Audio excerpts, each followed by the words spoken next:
Hey guys, it's Tessa. So I thought it'd be a really fun video to talk about one of the patterns I've made, or one of the patterns that I bought and have made several times now, and kind of my thoughts on the pattern and that kind of jazz.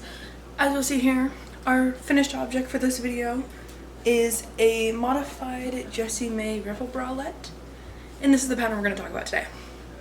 So in April of last year, might have been June actually, June of last year, I made my first version of this top, which I'll pin above, and I made a video about it, and I mostly followed the pattern, and I'll also insert a little video here of what this top looks like, but I mostly followed the pattern. The only thing I didn't follow was just the stitch type. So originally what it had you do was 1x1 ribbing and then switch to 3x3 ribbing, and I ended up just doing 3x3 ribbing the whole time. I thought that looked a little bit better, but everything else was done to a T, I believe, and following the pattern exactly. The only thing I will say is, at least for the size that I made last time, the first time, which I believe was the largest size, is that the grading is not done super well. And I feel like this is a reoccurring problem we see with plus sizes in knitting, but that's a whole nother conversation for another day.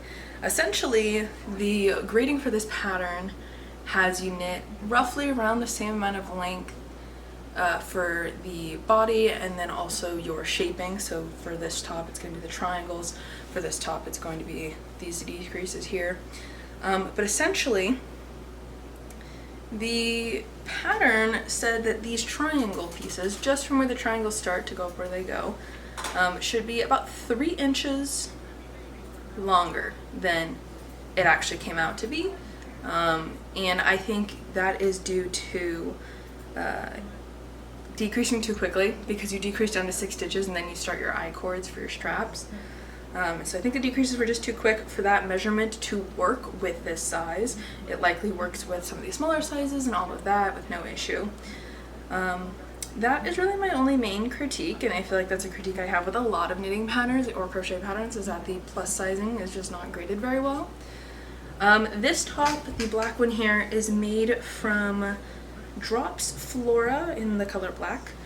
It was leftover yarn that I had from my Halibut sweater. If you want to check out that, I'll pin that above as well. But I think I'm also allergic to alpaca potentially, so I really hate wearing this top actually. It's so unbelievably itchy when I wear it. My skin, anywhere that's touching it, can sometimes get really red and irritated. Usually it's just uncomfortable, like I can just feel how itchy it is. Also, I'm sorry if you hear the Gibster, he is trying to play with this toy right now. But that's kind of just where I'm at with this top. I also need to wash it / de-dog fur it, Mr. Gibbs here. Every time I wear this top, I end up having to pick him up for some reason, one reason or another. And so I can't tell if I'm actually allergic to the alpaca in this top, or if I'm just having a reaction to his little furs poking at my skin. See the dilemma here? But yeah. So I believe this is done in the largest size. Again, I'm pinning the video to this video, so check it, because I can't remember if I'm being honest. I also used yarn that was thicker than what was recommended, if I remember correctly, or it was the correct gauge. I honestly, again, don't really remember because I made this so long ago at this point. But this top in here, I'll show you how this one looks as well.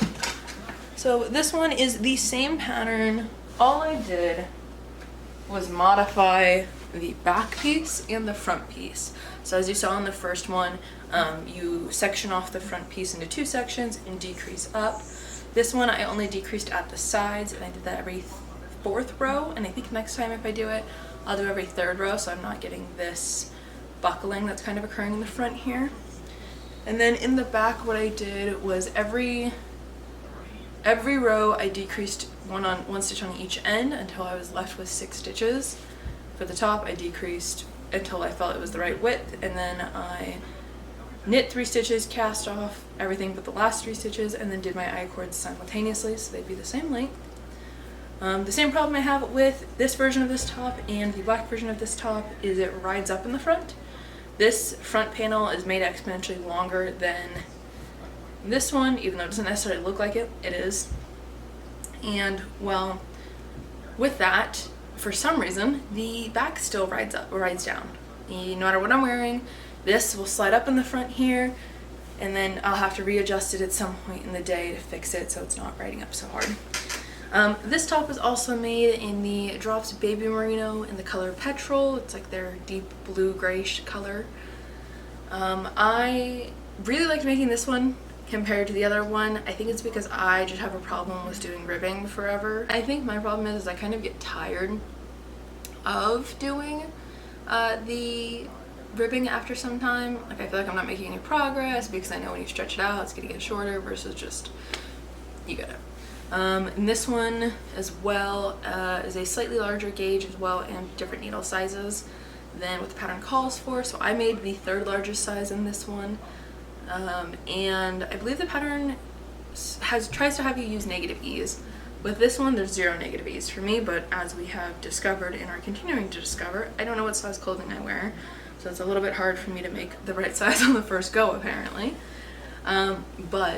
So this one's done using the 3rd largest size, and this yarn, in my opinion, is more of a DK than it is a fingering, but it says it's a fingering online, at least for where I purchased it. But we have this top and the other one. As for the pattern itself, I really just have one kind of major critique, and it's really just on Ravelry. When I purchased this pattern, it said it had 2 versions, the optimized for electronic and then the optimized for printing. They're the exact same file, for me at least. They're both the electronic format file. So I don't know if that's just some sort of mistake or I'm looking at it wrong or something like that. But yeah, so I just thought that a little more annoying than anything. If you're not going to have the actual 2 different versions of the pattern, just have the one. Additionally, when it comes to this pattern, I think the way it's formatted is a little strange, at least for me. Reading it was a little hard on the first time, because the way the pages are formatted is they're formatted in landscape. So you read here, here, then you come to here on the next page, and you keep switching back and forth. And for the optimized for electronic format, which I assume that's what that one is, I get tripped up a lot. It's because I'm dyslexic, but I get tripped up a lot on where we're at on which side of the page. So there would be occasionally a few times where I'm like in the middle of doing something and then I'm somehow reading the directions for splitting for the front panels. And it's like, that doesn't make any sense. What are we doing? And I have to go back, reread the whole section on the last page to figure out where we are on the next page. Additionally, I feel like the measurements provided for the length of the I-cord is a little long. I believe with this one I followed the measurement exactly.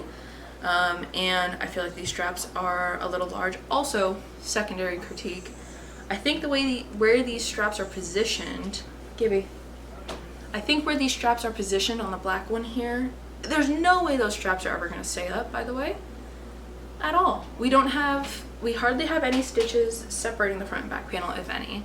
And then where we position the straps, it leads them to fall off really easily, at least for me. I'm assuming the smaller sizes do this as well, but it's just a little bit frustrating. So when I did this version of the pattern for the petrol color, I purposely made sure that it was kind of like a cross back without actually being cross back.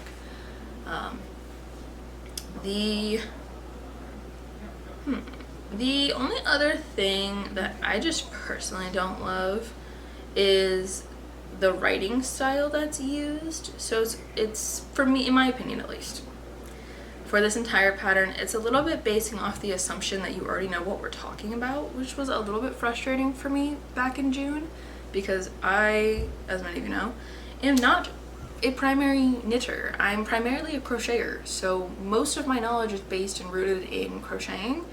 So being recommended to do this pattern because it's simple and easy was fantastic, but like I mentioned, I ran into a couple issues with just kind of comprehension.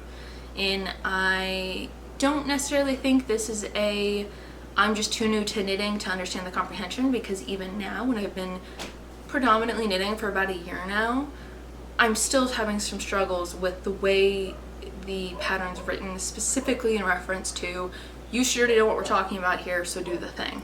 Like for the type of cast on or cast off, or the way it wants you to split, it's using these terms and these language that is based in you already having this knowledge versus this being like a beginner friendly pattern. Which the only reason why I'm even making this point is in the knitting group I'm in, several people specifically recommended this as a great beginner pattern. So I'm assuming this is a well thought, or in general communal thought about these patterns, or this pattern. I'm thinking of making a third version of this top as well, potentially making it like this black one here where it's just the 3x3 ribbon, because I actually really like the way that looks. I think it looks really cute. But I'm potentially going to make it in that using the olive mix color for this brand, the Drops Baby Merino. I'm not 100% sold on that yet. I might also just make a normal like shirt top from that raglan shirt, or raglan top, because that also I think would be a fine or fun staple to have in my wardrobe. I tend not to wear cropped things. Let me also add this. I don't really wear cropped clothing in general, but these two tops, having them cropped has been a lifesaver, okay? I did not realize that I would not get warm in these tops. Both these are, or this one is a alpaca wool mix. I get a little bit warm in this one, but that also could be because it's black yarn. I'm gonna be warmer in black yarn, or black in general. And then this one is in merino superwash, which I'm not fully convinced it's superwash, but that's neither here nor there. But this one's done in a superwash, and I've worn it a couple times since making it, obviously. And I don't really get warm in it, which is nice. Although it hasn't been warm here in California. So I don't know if that's a me problem or if the top itself just doesn't make you very warm. We'll find out. Probably do an update on it in like 6 months when it is warm again. But that is kind of my ramble on this pattern. I think it's great. I think it's a pretty good pattern overall. As long as you have some point of knowledge or point of reference on kind of what you're looking at or what you're talking about when it comes to knitting, like as long as you have that basic knowledge, you should be good to go. And I think this is also a really easy pattern to modify as well with that information too. So that will be the end of this video. If you have any questions, comments, or feedback below, let me know. And if you want to see more from me or see what other tops I make or anything I make, subscribe. And I will see you guys next time. Bye.